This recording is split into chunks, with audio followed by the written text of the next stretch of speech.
கேளுங்க. போர் அடிச்சிச்சு, அதனால போயிட்டாங்க.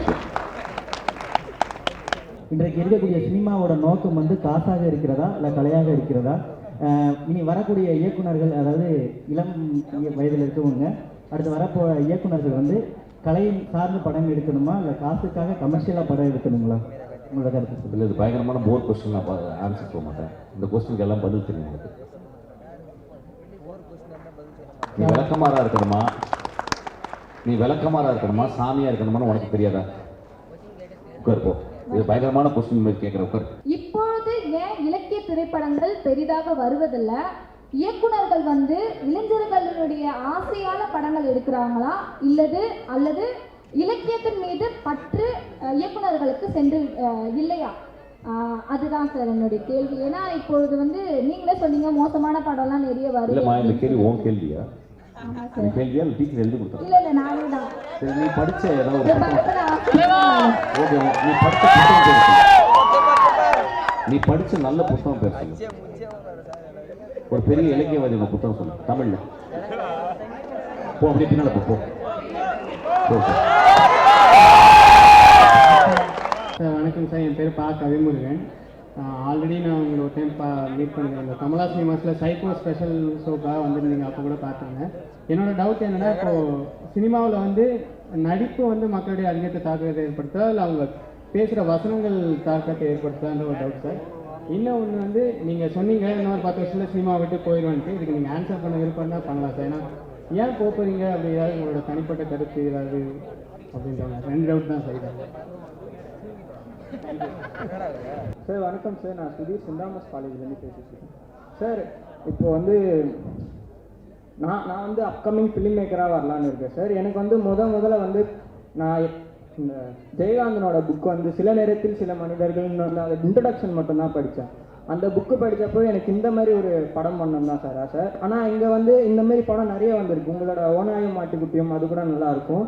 அன்பேசியம் மாதிரி ஹியூமர் ஃபிலிம்ஸ்லாம் இருக்குது. ஆனால் அந்த படத்துக்கு ஏற்ற ஒரு ஆதரவு கிடைக்கிறதே இல்லை. எல்லாம் கமர்ஷியல் ஃபிலிம்ஸ்க்கு மட்டும்தான் கிடைக்குது.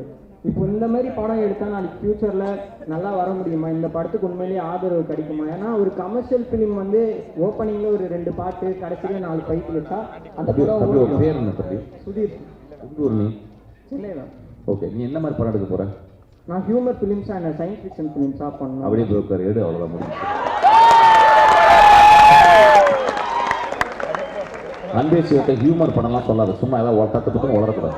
ஐயா வணக்கம் ஐயா. ஐயாக்கேன்னு வைக்கும்போது எனக்கு தெரியுது, எனக்கு கொய்யா வைக்கிற நீ ஒழுங்கா பேசணும். கொஸ்டின் சொல்லு. நிச்சயமா ஐயா. 2 ஐயா, நிச்சயமா ஐயா, கட்டாயமா ஐயா, கண்டிப்பா ஐயா. சரிங்க ஐயா. 1960 ஆரம்பிக்கும் போது போர் அடிக்குது ஐயா. முதல்ல கேள்வியை கேளுங்க. 1960 கலைக்காகவே அப்படின்ற ஒரு கோட்பாடு இருந்திருக்கு. இப்போ வர காலகட்டங்களில் பார்த்தீங்கன்னா கலை மக்களுக்காக கொஞ்சம் கொஞ்சமாக மாறிட்டு இருக்கு. எல்லாமே மாறிட்டு வர சூழ்நிலை சினிமா மட்டும் இன்னும் ஏன் கலைக்காக படமாக பாருங்க, என் வாழ்க்கைக்காக பார்க்க மாட்டீங்க அப்படின்ற ஒரு கேள்வி இருந்துகிட்டே இருக்குங்க ஐயா. இதுக்கு வந்து நீங்க என்ன மாதிரி? இல்லை அந்த பையன் என்ன சொல்றாங்க, யாராவது கொஞ்சம் டிரான்ஸ்லேட் பண்ணுங்க தமிழ்ல. தெரியல யாராவது தமிழ் பேச தெரிஞ்சவங்க சிம்பிளா ஏதாவது சொல்லுங்க ஐயா. சினிமாவை வாழ்க்கைக்காக மாற்றி எடுக்கக்கூடிய இயக்குநர்களுக்கு என்ன சொல்ல வரீங்க? திரும்பியும் புரியல, தமிழ்ல சொல்லுங்க. எனக்கு புரியல, அவங்களுக்கு புரியல, எனக்கு புரியல. இல்லை பிரமிபில் நான் கொஞ்சம் லைட்டாக மக்குப்பா, எனக்கு சரியா புரியாது. ஐயா வணக்கம். என் பேர் வந்து எத்தனை கொய்யா வந்திருக்கீங்க நீங்க? தம்பி சாதாரணமா சார்னு சொல்லுங்க. அப்படி சொல்லுங்க, சும்மா சாதாரணமா சொல்லுங்க. சும்மா கேள்வி கேளுங்க, வாடகை மட்டும் சொல்லுங்க. டேய் சொல்றாங்க மட்டும் சொல்லுங்க, போர் அடிக்காதீங்க. ஒரு படைப்போட அதிகபட்ச சாராம்சம். ஒரு நிமிஷம், படைப்புன்னா என்ன சொல்றேன்? படைப்புனா அம்மா படைப்பாங்களா அதுவா? இந்த சாமிக்கெல்லாம் படைப்புன்னு அதுவா? முதல்ல தமிழ் சமூகம் இந்த படைப்புன்ற வார்த்தையை கொல்லணும்னு நினைக்கிறேன், எரேஸ் பண்ணணும்னு நினைக்கிறேன். சாதாரணமா சொல்லப்பா, ஒரு படம் அப்படின்னு ஆரம்பிங்க. அதானே சொல்றேன் நீ? அதானே சொல்ல வரேன். அதை சொல்லுங்க தயவுசெய்து. ஒரு படம் அது வந்து பொதுவான வார்த்தைனால அதை பயன்படுத்துறாங்க. பொதுவா சொல்லாத, அது போர் பயங்கரம். நீ பொதுவான ஆளா? நீ நேரம் நம்மகிட்ட பேசணும்னு சொல்லு. ஒரு படம் சொல்லு. ஒரு படம் இருக்குன்னு சொல்லுவாங்க. அந்த படத்தோட அதிகபட்ச சாராம்சம் என்னவா இருக்கணும்? சாரம்னா என்ன சொல்ற நீ? சாராம்சம்னா இந்த சாரம் கட்டுறதா சொல்லு.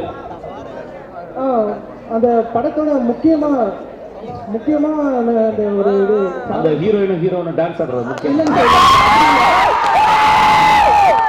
இது எதுக்காகனா அந்த இப்போதைய மனநிலைக்கு இப்போ செயற்கை நுண்ணறிவுலாம் வருது ஏஐ.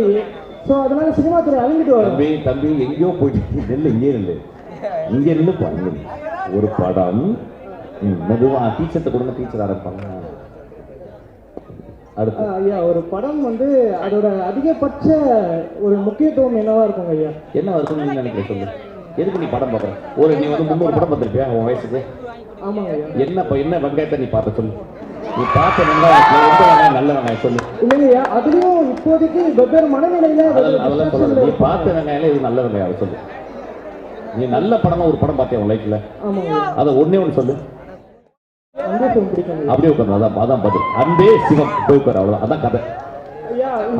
முடிஞ்சிச்சு. அடுத்த கதை அடுத்த ஐயா யாரா வாங்க. முடிஞ்சா நன்றி, ரொம்ப தேங்க்ஸ். நான் ஷூட்டிங் போறேன்.